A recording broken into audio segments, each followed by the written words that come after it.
Yeah, we've been in the real estate industry for 20 years, Annie and myself, and we're Amazon best-selling authors. Our book is available on Amazon if you'd like it, and it's based on just forming your vision for your life. Some great stories in there of other business owners as well, overcoming obstacles and how you can do that for yourself.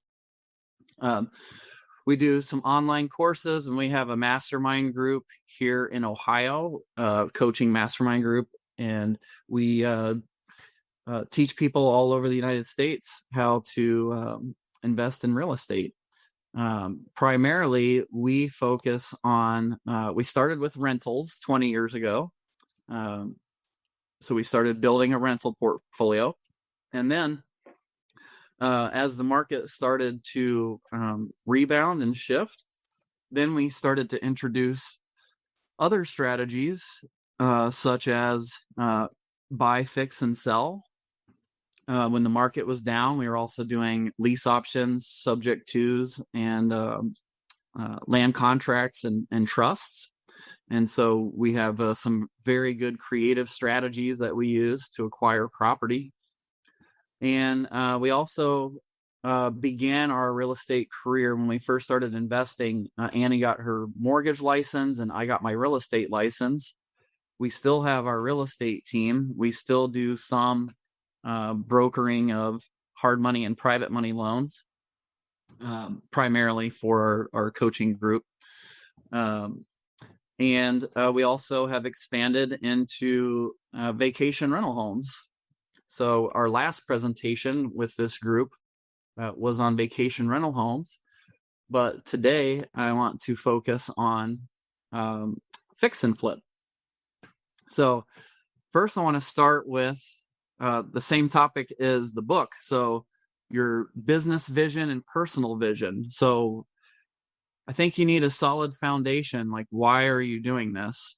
Okay. What's the purpose of it? Some people, it is to build long-term wealth over time and to build something of a legacy for their family. And so that's a great strategy if that's you.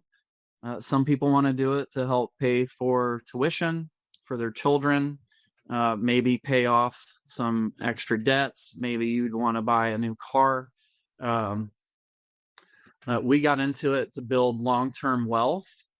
Just to be honest, I was never a good cash money saver. So for me, buying real estate was a great option to build wealth, because you can't just go and cash in your house in one day if you need some money, right? So this was a great way for us to build a legacy for our family. And then we started doing flips so that we could acquire more cash, and then that would allow us to buy more rentals. So you have to ask yourself, why are you doing this, right? And that is what the foundation of what you're doing is about. What's your 1-year goal, 3-year, 5-year, 10-year?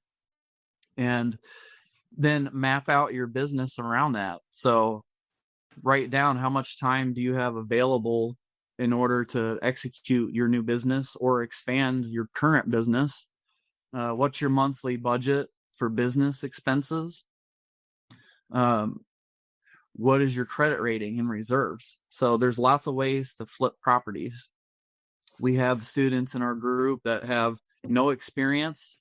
Some of them even lost their job when they started. So we sit down and talk to them about, what do you have available? What are your resources? And then we can target them with certain lenders who offer loan products for someone who's new.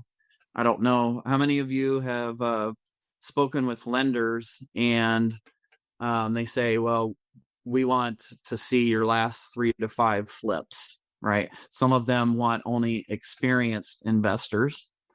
And then some people have done that, and then that opens up other possibilities for loan products for them, such as a line of credit. So as an example, if you've flipped 3 to 5 houses in the last 24 to 36 months, we have resources where you could get a line of credit based on the volume of business that you've done. And some lenders will lend just based on the fact that you have a decent credit score. And decent, I mean, I know a number of lenders that will go down to 640 or 650. And those loans are based more on the asset that you're purchasing. So are you all in to buy and fix for under 65% of the ARV, which is short for the after repair value? And so if you're going to buy a home that's going to be worth, just for easy math, $100,000, that lender will lend to you without any experience, possibly up to $65,000 or $70,000. So that means you want to buy it and fix it for $65,000 to $70,000. You sell it for $100,000. That lender gets paid, and many new people mistaken that if you sell it for 100 and you have 70 in it, that you get 30,000. Well, that's not accurate. You have selling expenses, title insurance to pay for, depending on the region that you're in. Some is seller paid, some's buyer paid. You may have closing costs. And so typically we're averaging around 10% selling expenses for us in our area. Okay. But if you have a higher credit score and you have reserves, then it opens you up to possible bank funding. And then so you have to decide, where are you at in your career and your personal finances and your personal credit and your job history. And so which lenders are going to be a good match for you? I can guarantee you, you can do a deal no matter what your situation, period. If you don't believe that, it is a limiting belief, but I know it for a fact.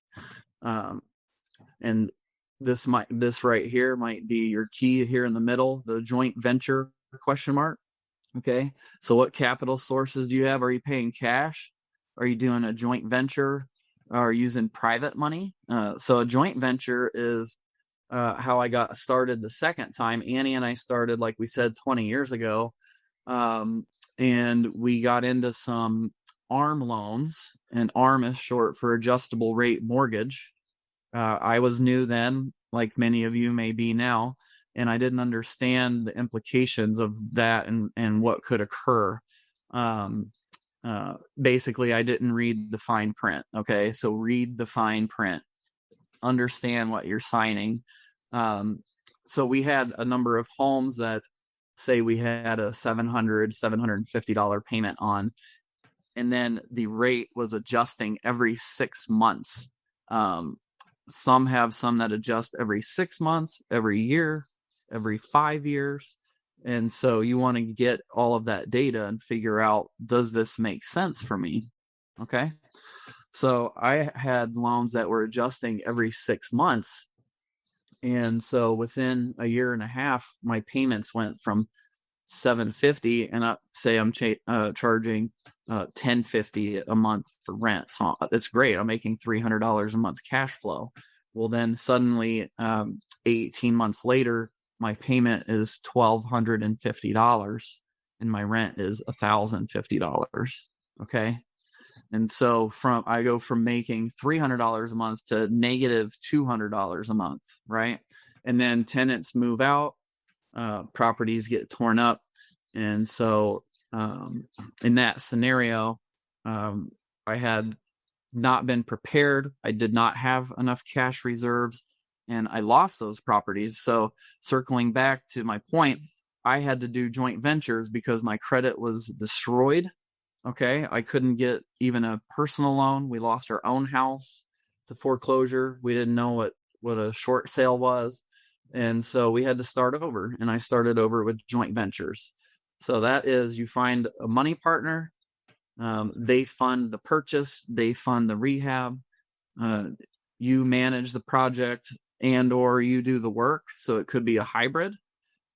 Some of our students sub everything out to a general contractor, and some of them do some parts. As an example, like they might do the flooring and paint, and then the licensed items will be done by a professional, like the plumbing, electric. And so know your codes as well in your local market, and what you personally as the owner are allowed to do on that particular project yourself. Okay. And then other options for funding would be private money, and that may be people that you know typically. That's going to be someone that might have a retirement fund. They left a job, it's just sitting there, and they're not doing anything with it. We partner a lot with people that have 401ks, self-directed IRAs, and so those are some more advanced tactics where you can have a retirement fund and you can loan money to people through that fund. And then hard money, obviously there's local, regional, and national hard money lenders. So you want to talk to them and find out what their terms are, okay? And we'll circle back to some of that here in a bit. Yes, so I can tell you a couple. There's Allure Financial in Texas, and so they have nationwide. Yeah, they go. I'm pretty sure that they go nationwide. Allure, and you guys can email me too. I can send you some others later on. I'll have all of that on the last slide that I have. Okay. Perfect. And then also, just so everybody knows, we do have some sponsors that are nationwide lenders as well. So if you go to the sponsors page for REI USA, then you will find like 5 or 6 sponsors that will lend to you.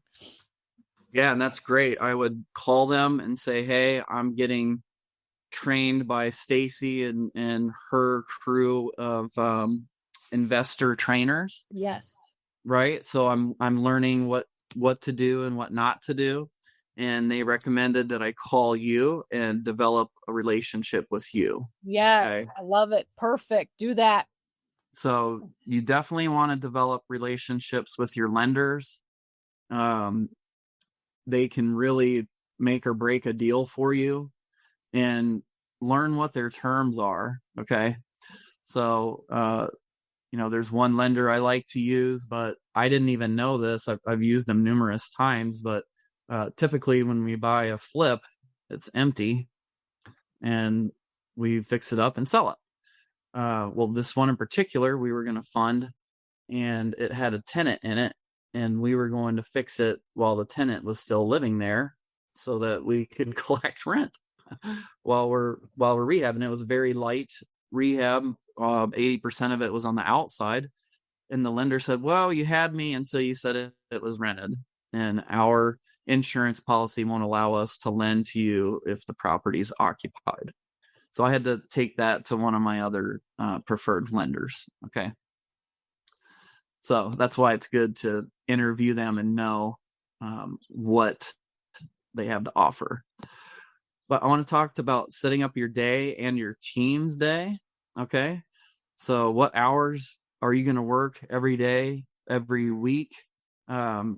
Set your goals, your annual goal. What's your one year goal? What's your 3-year? Preferably if you can go out 5 or 10 years, that would be ideal. Doesn't mean it's set in stone, right? You can always change your goals, but if you don't have any 10-year goals written down, then you don't have a long-term wealth building system in place to follow, and so you can get off track easier if you don't have something written out as to what you're going to do. Okay, so team schedule, and this is for you as well, daily tasks and new business implementation, right? So Annie and I have flipped about right around 25 homes in the last 3 years. So we're averaging about 8 homes a year, on top of adding rentals. We've added 10 rentals this year. I have a goal for 14 more. And so I'm already ahead of my monthly goal And my quarterly goal, well, now it's May, so after the end of May, then I'll be on target, right? But I am ahead of my goal a little bit. And then what's my weekly goal and daily goal? So how many sellers are you going to talk to? How many properties are you going to look at? You can't guarantee how many houses you're going to get, right? Obviously, my goal of 24 properties is great, but that's not something that you can necessarily measure. You can measure it by, am I getting 2 properties a month? But how many sellers do I have to talk to, and how many appointments do I have to go on in order to get 2 properties per month? And that is the data that you're looking for, right? So I know if I talk to 20 sellers a month, I'm usually going to be able to get 2 of those sellers to sell me their property. Okay. And so then how many leads do you have to talk to, or how many leads do you have to look at in order to get 20 seller appointments, right? So those are the things that you're going to map out in your daily tasks. And then you want to have a weekly review. That's what we recommend to our coaching group. Look at your goals and your task list per week. So maybe as an example, this week I am in, Annie and I are in our own mastermind group. Yes, we get coached too. All right. Don't hire a coach that isn't coached. Right. And don't hire a coach that isn't doing the business that you want to do actively. Those are some of my recommendations for you. All right.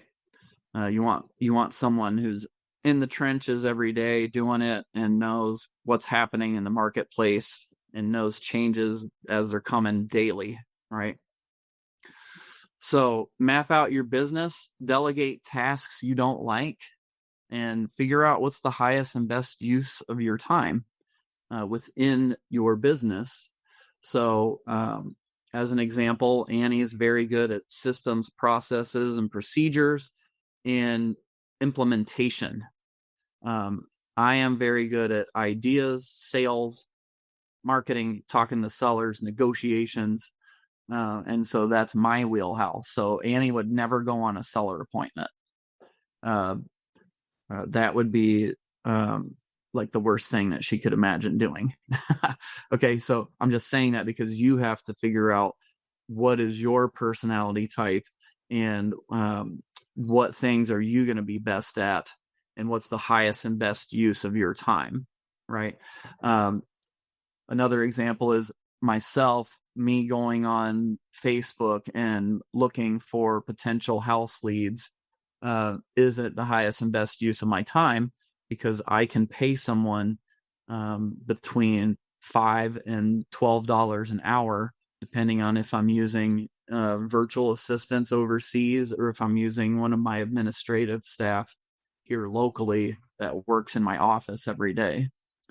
So you have to figure out how much time do you have and what parts can you sub out. Now, that doesn't mean that you don't have to do it in the beginning. I would recommend that you either do it yourself first and then create a video system and procedure for how it's going to be done moving forward, or hire a professional lead source team that already knows what they're doing. They know more than you do, probably. And they'll get the list for you. They'll do the calls. They'll bring the trained VA, and then they'll send you hot leads where people have raised their hand and said, yes, I'm interested in hearing what you have to offer, and I'm interested in selling you my property. That's how I like to do it. I like to talk to sellers. I like to negotiate. And so that is my wheelhouse. And that's what makes me happy and makes me feel fulfilled. One deep reason for that is because I lost my house in the past and no one was there to help me. And so that's one reason why I got into this business even deeper after it happened to me. Number one, I wanted to figure out, why did this happen to me, and how can I make adjustments in my business, and how can I prevent others from going through this treacherous, stressful, anxious-filled time in my life. How can I help others avoid that? So the core of our business is truly being a servant to the sellers, a servant to the buyers, right? And helping them navigate through the complexities and the personalities and all of the things that are involved in a real estate transaction. Does that make sense? Got it. So, A players on your team, right? Let's talk about that. Agents are extremely key. Not all agents are built the same. So make sure you're interviewing them and finding out what their experience is. Contractors, a huge part of fix and flip, and contractors will make or break you.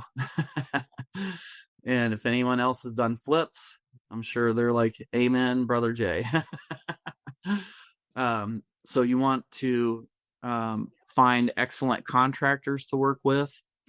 Other players on your team would be your local banks or credit unions, your hard money lenders, your private money lenders, title companies. Okay.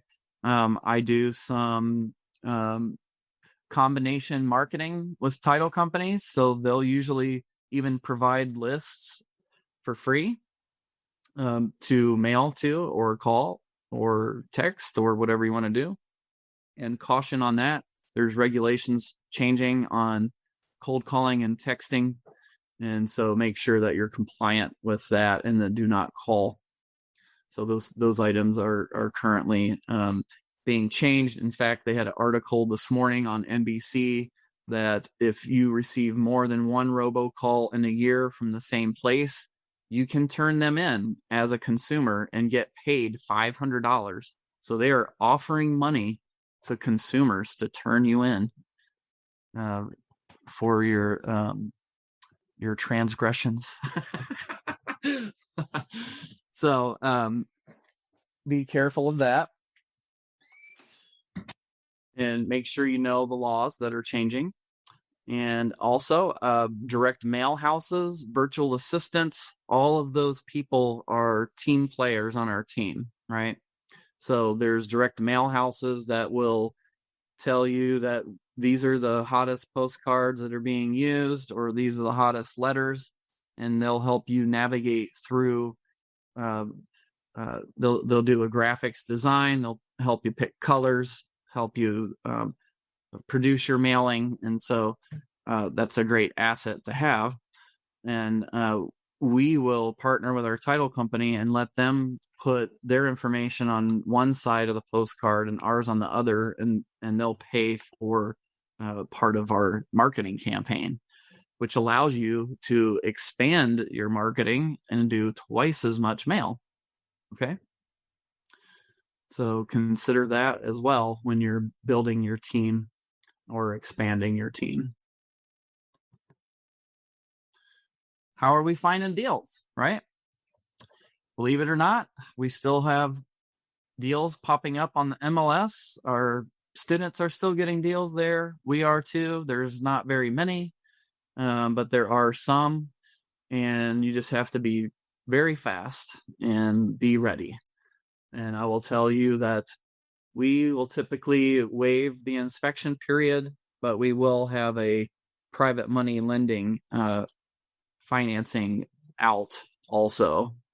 So they do like to see that there's no inspection clause. We won't cancel because of inspections, but I still can cancel my deal if I'm doing a private or hard money loan, because it's contingent on my lender approving my deal. Okay. Auctions are a great source. Be a little more careful there. They usually require a much larger down payment that is non-refundable. And so you want to read the terms of their auction. Here's a good example. One of our coaching students was going to purchase a home on auction, and all of the inspections had to be done prior to. There was no inspection release clause. And this one in particular had a septic system. And so we recommended to the student, hey, if you really want to get this deal, then you absolutely need to get a septic inspection and get it with a camera, because not all septic inspections are created equal. All right. Our local health department will go and inspect for you. They run the water for 15 minutes and they pour a little red dye down the drain with a little dish soap. Then they wait 20 minutes for something to surface up at the top of the ground. Well, I don't know about you guys, but I was taught that water runs downhill. And so if there happens to be a crack or leak, I don't think that's effective. It's going to go underneath the septic. And so we only use camera systems. It goes right down and you can see any breaks or cracks in the lines. And that has literally saved a number of our students from making 30,000 on a flip to potentially making nothing or even owing at closing. Okay, so that's a big one. So just know the terms of the auctions and what are the ins and outs, and will they allow financing or is it cash only? And so those are always published ahead of time, and you can find that out. We do like sheriff sales too. Those are typically not able to be entered into the home. We do have strategies to get in before, and that's just negotiating with the seller, stating that, hey, we'll give cash for keys for you if we end up buying the house. We'll give you money to help you move. Okay, because we have to pay someone to clean it out anyway. I'd rather pay the homeowner, have them clean it out. They hand us the keys, broom swept. We give them $2,000 or $3,000. And a lot of times we can even provide them with housing because we have a lot of rentals.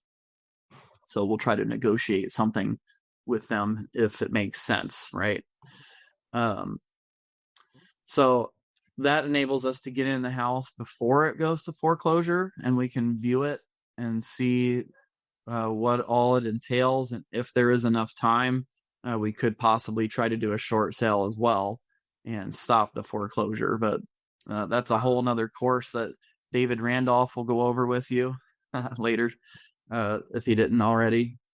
I saw him on the list today. He's extremely talented with short sales. And so other lists that we utilize, tax delinquent. Okay. Those are sometimes these are harder to get. So you may have to call around a few times. Like we received 4 or 5 no's from county workers until we found the person that could say, yes, we do have that available. All right. So don't give up on the first no. So tax delinquent list, code violations is another great one you can get from property maintenance or the health department. And the land bank, that is typically a property that's been acquired back to the city for non-paid taxes and or so many code violations that they owed so much money to the city that the city just took possession of the property. And then some other optional ones are SEO, search engine optimization. Okay. Or Facebook organic, join local Facebook groups. You can do paid ads as well. Cold calling, voice blast, text blast, PPC is pay-per-click. So you can set a budget, and that's a great option. If you're just getting started and you only need a small number of leads, you can set a certain budget. And once you get your leads, you can actually shut that off. Give me one moment here. I've got a barking dog I'm going to try to deal with here. He's talking to you. That's how my dogs are too. Annoying me. Okay, so any questions on that so far? Let me check. Hang on. Just the only question we got was how to spell the name of the company in Texas. You said Allure, right? ALLURE or what? ALLURE. Yeah. Okay. Other than that, no other questions. Either that or Allura. And if I'm wrong, I'll shoot that out later. I just posted into the chat, and it means to the Facebook group. You have access to the Facebook group, right? Yeah. Yeah, and then post it there maybe, and then maybe we can contact them to see if they want to be a sponsor for REI. Yeah. Okay. Yeah, they have numerous programs, just individual fix and flips, or you can get a line of credit. So, as an example, I can get like a $3 to $5 million line of credit from them. Oh, cool. For a year. And I think they reassess every year. So, it's pretty cool. Once you're experienced and you have a track record, then more opportunities open to you because you have shown that you are successful in your business adventures. Okay. Awesome. Love it. All right. Keep going. Yeah. Yeah. Okay. Go ahead. So once you find a deal, now this is not one I recommend buying, but you should have a script. Like, what are you going to ask them? What questions do you want to know? If you just have a fix and flip strategy, then your questions will probably be a little more limited, but you need to know, like, hey, are you living there or not? Are there tenants there? Have they paid? Are the taxes current? Do you have any judgments? Why are you selling it? When are you living there? When do you need to move out? Do you need to stay there for a while? Do you need help finding a property? Like, we focus more on the seller's needs and figuring out how can we get them what they need so that they will sell us their house at the price that we want. Okay. And then property valuation. How do you know what the property's worth? Okay. We recommend to our coaching students that they get their real estate license. That way they have real-time access. You can pull comps. You can list your own properties you're flipping and sell them yourself for extra income. As an example, I'm an agent. Like I said, I made about $50,000 last year in commissions just buying and selling my own flips. Okay. So if I didn't have that license, that's $50,000 less income that I have in my household. And I can go look at any property anytime, anywhere, for any reason without depending on someone else. Okay. And you could use a tool like PropStream. I don't know if any of you have used that, but it can run decent comps. It can also tell you how much the seller owes on the property. But if you pay for that service, it's $1,200 a year. And if you get your real estate license here in Ohio, it's about $2,500 to $3,000 upfront. By the time you take the school and then pay all your first year of dues. And then after that, it's about $1,250 a year. It's the same price as just having a piece of software. Okay. And you have access to make more money, and you don't have to utilize it for anything else if you don't want. Like, I don't do buyers. I don't do listings really for other people unless I may know them. But I can refer to other agents that I know, like, and trust, and I can get either a quarter up to a third of their income for signing a piece of paper that takes 5 minutes, referring them over. Okay.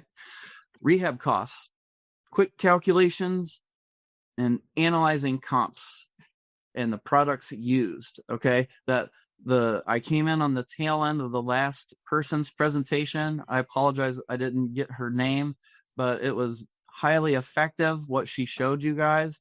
Like, really dive into the comps in the neighborhood that you're looking at. What are those folks using in the homes? Okay. So our first flip here locally, we did travertine stone showers and granite countertops. We didn't know what we were doing. We put all this high-end stuff in, and then I discovered that no one in our town is putting in granite countertops. No one is using travertine stone. So was our house awesome? Yes. But we would have made probably $10,000 more if we just use the simple products that are being used in our marketplace, which in this little town that we live in is just laminate tops. Now, when we do flips in Columbus, it's 40 minutes away. That's nothing but granite or solid stone. If you do laminate, you're not selling your flip, right? So know what the marketplace is calling for, and then you can adjust your rehab budgets according to that. Now, there's some tools that you can use for that. Number one is a great general contractor, and I like to keep it simple. We teach our students to just do some quick base pricing. Like, all right, you're going to put a kitchen in. Now, this is in Ohio, okay? So don't hit me because your cost is higher. But we can do a kitchen for $10,000. We can do a bathroom for about $7,500. We can do a roof for about $10,000 to $15,000, and siding for about $10,000 or $15,000, according to the square footage of the house. So we just give our students quick calculations, like if it's this square feet times it by this, that's the cost of your roof, roughly. And so that enables you to establish a quick budget. If you're looking at multiple properties a week, you don't have hours to sit there and, okay, I need 10 doorknobs and I need 10 sets of hinges, right? So you're just getting a base, like, okay, what's it cost to paint it? What's it cost for a electric box upgrade, hot water tank upgrade, furnace and air? And then also now with pricing getting so expensive, what options do you have? Like, the market's so hot right now, we don't have to replace everything in the house. So when we were doing flips in the market crash, yes, we were doing flips in 2009-10, but it was totally different. We had to change everything, had to be new. We had to have the absolute best house for the lowest price, and that enabled us to sell our houses in 90 days. And average days on market then was 9 months. Okay, that's the difference. Average days on market now is like 9 days, and that's that would be bad if your house is on for 9 days. So that's the difference. So the market's so hot now, we don't have to change out all the furnaces and the air conditioners. If they're slightly old, you can offer a 2-year warranty, home warranty. So you can get away with a lot more is what I'm trying to get at. All right. Contracts and contract strategy. Okay. Again, what does the seller need? When can you close? What's your timeline for this rehab? Okay, so you're going to find that out from your contractors, and then have your funding solutions ready. So before you go start making offers, I would recommend that you have at least 3 lenders that are willing to lend you money. And do they have a limit on the money that they have? We use a lot of private money lenders for our own business because they'll give us money cheaper and faster. But many of them are just like all of us. They're everyday average Joes. They've been saving their money for 15, 20 years, and they have 200, 300, 400, 500,000 in their IRA. And so they're limited on the number of deals that they can fund. Now, a lot of these other national lenders, like Stacy recommended on the site, they typically always have money. Except in April last year when COVID hit, right? Almost all the hard money lenders shut down doing money loans. So that's why it's good to have some friends in your back pocket ready to loan you money when no one else will. So if you're beginning, here's kind of your options. Okay, and I'll go over those briefly. Cash is obvious. If you're going to pay cash, perfect. you'll make the most money if you can pay cash for your properties. Now, if you have some cash, then you can initiate with bank funds, right? And so banks usually going to want 20 to 25% down. And so you can use your cash to fund with the bank. And they want to know that it's your cash, not someone else's cash. That's called sourced and seasoned. Hard money loans. Some hard money lenders will do 100% for the purchase and the rehab. Typically, they're going to want a more stellar borrower. So they're going to want like 680 to 700 credit score. There's no money down, but they want to see that you had at least 6 months of reserves in the bank to make the payments. Private money loan. I got to keep an eye on the time here. I have 10 minutes. Is that right? I think that's correct. Yes, that's right. I better hurry up. It's all good. So, hard money loans. I'm next, so it's good if you want to go over a little bit. Oh, okay. Thanks, Stacy. So most of the hard money lenders though want 10% of the purchase price. Okay. However, a lot of them will let you use the 10% down from a private money lender, or if you have a business line of credit, or if you use a personal or business credit card to put the 10% down, they will let you do that. So this is where I'm talking about being creative in your mind with how can I do deals? Not I can't do deals, but how can I, right? Maybe you don't have access to any of this, but you know someone else who wants to get in real estate that has money, and you go, hey, I'm in this coaching group. I'm getting trained by Stacy and Jay and Christy and all these people, and they got these great systems and processes, and let me show you what we're gonna do that they taught us. And I'm just telling you, if you go to someone with excitement and energy and a plan and all of that laid out, they're gonna want to partner with you. People feed off of that. Okay. They like someone who's confident and driving forward and ready to get it done. Okay. And so that's where those joint ventures are going to come into play. And that could be a family member or a friend. Just make sure you outline in writing what everyone's roles and responsibilities are. We have an entire joint venture agreement that lays out who's responsible for what, who does what happens if it goes over budget, what happens if something goes south, what happens if contractor stops working on the project. Lay all of that out. Expectations up front lead to less complications in the future. Okay. And one of my favorites to help people get started is the FHA or conventional rehab loan, otherwise known as FHA 203K. That'll let you borrow up to $35,000 non-structural for repairs. I'm helping someone with that right now. I'm a licensed contractor as well. So I've actually done the lending on a 203K before when I had my mortgage license, which I don't anymore. I've also been the contractor, and I've also been the agent. So I've seen every side of that. I just haven't personally used that for myself because when I started, I didn't know about it. So that's why I'm telling you. So you could buy a property up to 4 units. You have to agree to live there. And the terms of the FHA say I agree to live there for 12 months. I swear on my life. Not really on your life, but you know what I'm saying. And it's going to be my primary residence. Okay. And they'll give you money to fix it.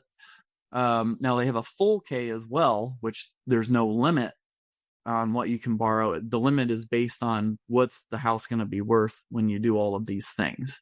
So I'm helping someone else do that now as well as the contractor team. And they'll be changing structures and opening walls. And it's a huge project, like 280 purchase, 250 rehab, and the house is worth like $750 when it's done. So huge project, but that is an option for you to get into multifamily or single family and house hack. And if you live there 2 years as your primary residence and then you sell it and you make $50,000 to $100,000, you don't have to pay any taxes on it because it was your primary residence. Also a huge bonus. Contractors, again, wanted to do a whole slide for this. Interview, ask for 3 references, ask for the detail of work that they did. What work have you done? What was the rehab budget? Okay, what are the names of the people you worked for? What were the dates you did it? What are their phone numbers? Call them and follow up. They're just doing that with me now. They're calling the projects that I did. The FHA underwriting team is calling all of my references to make sure I'm a legit contractor to do this project, right? They're protecting the borrower. All right. So they have a great system for qualification. Just copy and paste, right? In school, they teach you not to copy and paste. Here in real estate, we teach you to copy and paste. Okay, that's what you want to do. Expectations set up front. Hey, Mr. Contractor J, I want you on the project every day. All right, the FHA says work must begin within 30 days of closing, and it must be done within 6 months of closing. That's pretty general. Mine is much more specific. All right. Hey, Eric, my last guy, how long is this project going to take? 60 days. Great. That's 8 weeks. I'll give you 10. If you go past 10, you owe me $200 a day. And that is going to come off of your final payout. And if they're not willing to sign it, then do not work with them. Okay, find someone else. Timelines, that was that. Bonuses. Hey, Eric, if you finish on the 8-week mark, I'll give you a $500 bonus. Or I'll give you $1,000 bonus. Or I'll give you 5% of the profits when I sell it. It's your business. You get to be creative. You get to decide what bonuses, what penalties. So entice them to finish early. Penalize them for finishing late. Okay? Paperwork. Get their licensing, insurance, bond. Do a contract. Do deadlines. Make sure change orders are in place. Have them sign lien release waivers. They're going to bring in subs. You want to make sure they paid their subs. Everyone has to sign off. Okay? Have multiple contractors ready. They may be busy. That's why I started my own contracting company and got my license, because I got tired of looking for contractors. So I just built my own team. Okay? I got tired of that. I will be in control of how my deals go. And I did that by building my own contracting team. There's still challenges with that. It's not peaches and cream. Okay? But multiple contractors is a must if you're planning on doing multiple deals, so that you have people in place to execute the work. So general contracting for yourself, that's another thing you can do. You got a big project, you have experience, you know some about contracting, hire all your own subs. If you have a $50,000 rehab project, you'll probably save about $10,000. It's usually about a 20% markup for the general contractor. So, just keep that in mind. But then your involvement is more. But why not build it into the rehab cost estimate that you are the general contractor and you get paid the general contracting fee? All right. So if you have a kitchen that's 10 grand, put 11. You get it done, you keep 1,000, right? So you can adapt your budget accordingly to build in money so that you get paid when you're doing your flips. That was a mistake I made in the beginning. I didn't pay myself. And so I was broke working on the house until I sold it. And then I got a bunch of money. And then I was working on another house. And then I was broke again. And so we incorporated me getting paid for labor. I did the first 5 myself, and then we expanded and started building teams, and then I still get paid. So I get paid when I buy it because I get a commission, and then I get paid when it closes because I'm the general contractor. So I get paid from each phase, and then when I sell it, I get paid a commission, and I get paid the profit. So I have built a system where I have multiple streams of income from one transaction. So, determining values. Find a good agent. Find one with rehab rental experience. They'll be able to guide you through this. Average price per square foot in that neighborhood. Days on market. How many days are properties on the market? What listings are out there now? Who's going to be your competition? Right? It's not as important now, but we still review it even in this seller's market. Like who else is selling right now, and what kind of finishings do they have?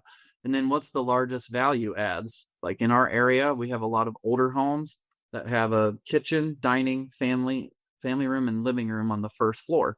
Well, no one uses all those common spaces anymore. So we look at how can we eliminate one room and then turn that into a master bedroom with a master bath? Or how can we eliminate 1.5 rooms, sometimes even 2 rooms? If we can have an eat-in kitchen, then we can make the dining room the living room, and then we can use the family room and the dining room to make a master bed and bath, which then significantly increases the value of the home.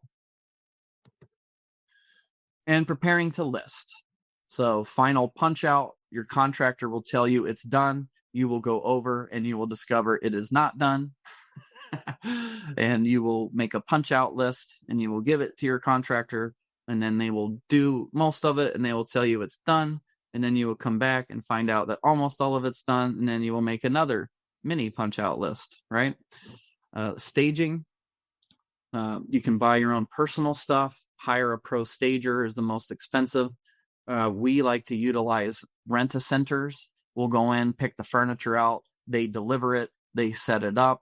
It's very inexpensive. We can basically stage a house for about $300 a month instead of paying a professional stager $2,500 to $3,000. Okay. What to stage and how. We usually do 1 bedroom, a master bedroom, the dining room, and the living room. And then we do little knick-knack stuff throughout the house. First impressions, landscape. What are the neighbors planting? We don't usually go crazy with landscaping unless it's a higher end neighborhood. But Annie and I are really targeting the first-time home buyer pocket because they don't have a house to sell, and it makes it easier. We already anticipate they're an FHA buyer, so we rehab every house to be FHA compliant. So no peeling, chipping paint outside, handrails in place, all gutters and downspouts on, grading correct, no open junction boxes. That's just a few to start. Then as you're building your team, get testimonials. Hey, Mr. Seller, can you just tell me what it's like to work with us? Would you mind doing a video? You can, and this is literally how I do it. Here, look at me, but I'm going to record from my phone over here. Will you just say, what was it like to work with me? Go ahead. And I hit record.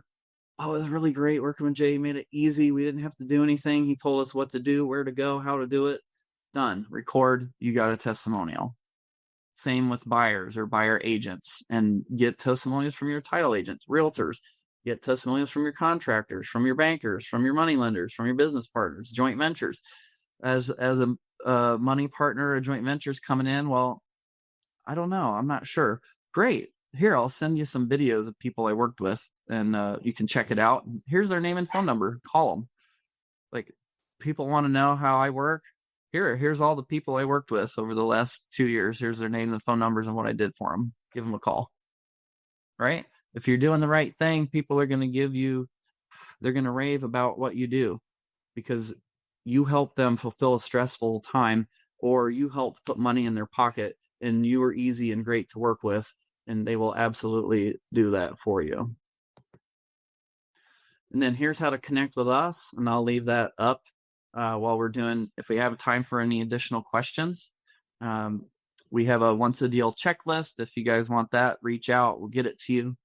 And I want to answer any questions if we have time. If not, you can also email us or connect. I'm on Facebook, Jay Adkins from Newark, Ohio. Annie's on there, Annie Adkins from Newark, Ohio. Hey everybody, it's Jay. This is Annie.